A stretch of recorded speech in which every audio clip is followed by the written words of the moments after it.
با من همراه باشید تا به روستای زیبای برقان بریم. روستای برقان روستایی به 13 کیلومتری شهر کرجه. زبان محلی مردم روستای برقان تاتی است.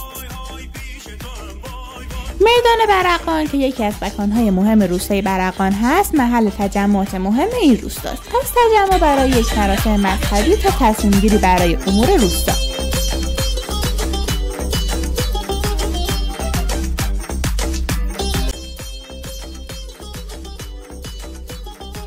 آلو برقانی و ترشی‌ها و لواشک‌های خوشمزه از سوغات و خوراکی‌های این روستا هستند. همچنین میتونید بستنی‌های سنتی و 4 مغز خوشمزه را هم امتحان کنید. در روستای برقان رستوران‌های زیبا و با غذایی با کیفیت لذیذ هم وجود داره. پس نگران وعده غذایتون نباشید.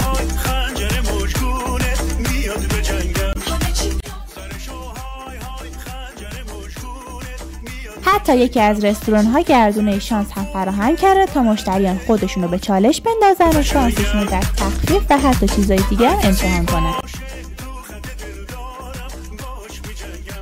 در نزدیکی روستای برقان قلعه‌ای به نام قلعه آغشت وجود داره. البته اینم بگم قلعه آغشت در روستای آغشته، ولی فاصله‌اش تا روستای برقان کمتر از 10 دقیقه است.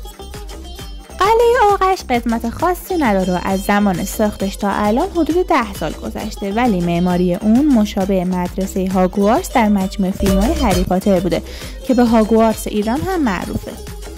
معماری این بنا از سبک‌های رنسانس اروپایی و همچنین معماری یونان و روم باستان الهام گرفته شده. حتی میتونم بگم قلعه آغشت یکی از مهمترین قلعه‌های ایرانه، چون در بسیاری از سایت‌ها و پیج‌ها در موردش صحبت شده.